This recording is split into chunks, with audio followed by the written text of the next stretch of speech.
Hello viewers, welcome to Super Brain. Example 4.2 பார்க்கலாம். In the figure, ABCD is a parallelogram. P and Q are the midpoints of sides AB and DC respectively. Show that APCQ is a parallelogram அப்படின்னு சொல்லியிருக்காங்க. இங்கே பார்த்தீங்கன்னா இந்த ABCD அப்படின்னு ஒரு parallelogram கொடுத்துருக்காங்க. இந்த ஃபிகர் வந்து அவங்களே தான் கொடுத்துருக்காங்க. இதில் P அப்படின்றது என்னன்னு பார்த்தீங்கன்னா ஏபியோடைய மிட் பாயிண்ட்னு சொல்லியிருக்காங்க. Q அப்படின்றது என்னன்னு பார்த்தீங்கன்னா டிசியோடைய மிட் பாயிண்ட்னு சொல்லியிருக்காங்க. இப்போ நம்மள என்ன ப்ரூவ் பண்ண சொல்லியிருக்காங்கன்னா APCQ வந்து ஒரு parallelogram அப்படின்னு நம்மள ப்ரூவ் பண்ண சொல்லியிருக்காங்க.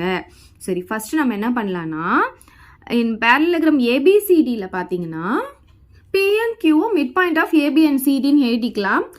இன் parallelogram ABCDல Pயும் Qவும் வந்து mid point of AB and DC respectively அப்படின்னு எழுதிக்கலாம். அவங்க கொடுத்தது தான் எழுதிக்கும். ஸோ இது மிட் பாயிண்டாக இருக்கிறதால therefore இப்போ P வந்து ஏபியோடைய மிட் பாயிண்ட் அப்படின்னு சொன்னதால இது வந்து ஏபியை ஈக்குவல் ஆஃபாக பிடிக்கும். அதாவது ஏபியும் பிபியும் ஈக்குவலாக இருக்கும் அப்படின்னு அர்த்தம். அப்போ ஏபி கண்டுபிடிக்கணும்னா அது எதில் பாதி அப்படின்னு பார்த்தீங்கன்னா இது ஃபுல்லாக இருக்குது பார்த்தீங்களா ஏபி, அதில் பாதி. இப்போ இங்கேருந்து இது வரைக்கும் 3 அப்படின்னு சொல்லியிருக்காங்கன்னா அப்போ இதுவும் 3 தானே. அப்போ டோட்டலாக 6 இல்லையா? அப்போ இந்த 3 எதுலேருந்து வந்தது? 6 டிவைடட் பை 2லேருந்து வந்தது. ஸோ அந்த மாதிரி தான் இந்த ஏபி வந்து ஏபியில் பாதி. ஸோ பி மிட் பாயிண்ட்னால நம்ம அப்படி எழுத முடியும். அப்போ AB equal to AB by 2 அப்படின்னு போட்டுக்கலாம். பாதினா பை 2 இல்லையா? அதனால பை 2 அப்படின்னு போட்டுக்கலாம். இதை ஈக்குவேஷன் 1 அப்படின்னு எடுத்துக்கலாம். ஸோ நெக்ஸ்ட் அதே மாதிரி பாருங்க.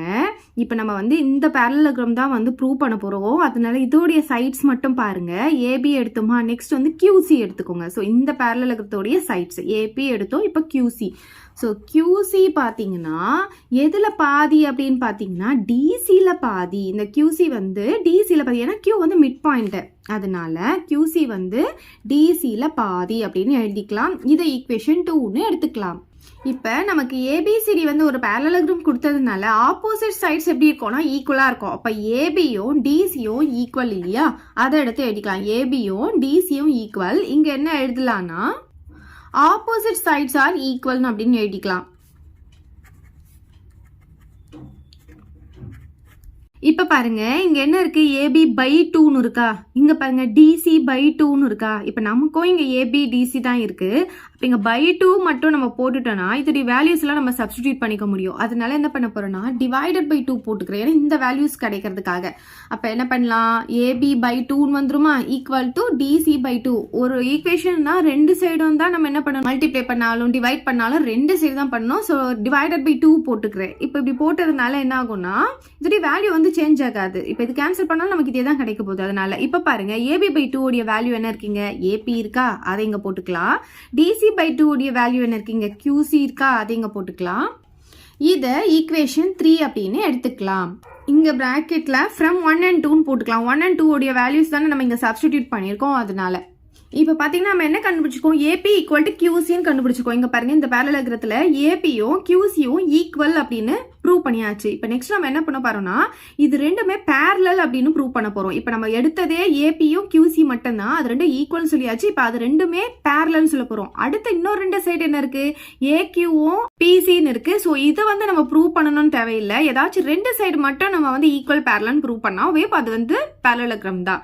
சரி, இப்போ பாருங்க நம்ம வந்து ஈக்குவல்னு சொல்லியாச்சு. நெக்ஸ்ட் இது ரெண்டும் வந்து பேரலல்னு சொல்லி நம்ம ப்ரூவ் பண்ணணும். அதுக்கு முன்னாடி இது வந்து அவங்களே நமக்கு வந்து ஒரு parallelogramனு ஏபிசிடி வந்து ஒரு parallelogram கொடுத்துருக்காங்க. அப்போ எது பேரலா இருக்கும் அப்படின்னு பார்த்தீங்கன்னா ஏபியும் டிசியும் பேரலா இருக்கும் இல்லையா? அது இங்கே எடுத்து எழுதிக்கலாமா? ஏபி பேரலல்னா இப்படி ஸ்ட்ரெயிட்டா இப்படி ரெண்டு லைன் போடணும். ஏபியும் டிசியும் வந்து பேரலா இருக்கும். ஏன்னா அவங்க என்ன சொல்லியிருக்காங்க? ஏபிசிடி வந்து ஒரு parallelogram சொல்லியிருக்காங்க. அதனால அது இங்கே வந்து ரீசனில் எழுதிக்கலாம். இப்போ ஏபியும் டிசியும் பேரலல் அப்படின்னு சொல்கிறாங்க இல்லையா? இப்போ இது ஒரே லைன் தானே. அப்படி இருக்கும்போது இந்த ஏபியும் இந்த QCயும் கூட பேரலாக தான் இருக்கும். ஏன்னா இந்த ஏபியில் தான் இந்த ஏபி இருக்குது, இந்த QC வந்து டிசியில் தான் இருக்குது. அதே லைன் தானே. அப்போ இது பேரலல்னா அப்போ இதுவும் கூட பேரலாக தான் இருக்கும். அப்போ என்ன பண்ணலாம்? ஏபி பேரலல் டு QCன்னு எழுதிக்கலாம். இது முதல்ல ஈக்குவல்னு ப்ரூவ் பண்ணணும். இப்போ வந்து அது ரெண்டுமே பேரலல்னு ப்ரூவ் பண்ணணும். இதே தான் இது வந்து ஈக்குவல், இது வந்து பேரலல். அப்போ ஈக்குவேஷன் 4ன்னு எடுத்துக்கலாம். இப்போ ஃப்ரம் 3 and 4ல் இருந்து இது வந்து ஏபிக்யூசி வந்து ஒரு பேரலலோகிராம்னு சொல்லிடலாம். ஏன்னா இந்த ரெண்டு சைடும் ஈக்குவலாகவும் இருக்குது பேரலாகவும் இருக்குது, அதனால இது வந்து ஒரு பேரலலோகிராம்னு சொல்லிடலாம். Therefore from equation 3 and 4 APCQ is a parallelogram அப்படின்னு சொல்லிடலாம். அவ்வளோதான் இந்த சம். இதை டவுட் இருந்தால் கமெண்ட் பண்ணுங்கள், உங்கள் ஃப்ரெண்ட்ஸ்க்கு இந்த வீடியோ ஷேர் பண்ணுங்கள், மறக்காமல் நம்ம சேனலை சப்ஸ்கிரைப் பண்ணிக்கோங்க. தேங்க்யூ. இந்த வீடியோ உங்களுக்கு பிடிச்சா லைக் பண்ணுங்க, ஷேர் பண்ணுங்க. இது வரைக்கும் நம்ம சேனலை சப்ஸ்கிரைப் பண்ணாதவங்க சப்ஸ்கிரைப் பண்ணிடுங்க. மறக்காம பக்கத்தில் இருக்க பெல் பட்டனையும் பிரஸ் பண்ணிடுங்க.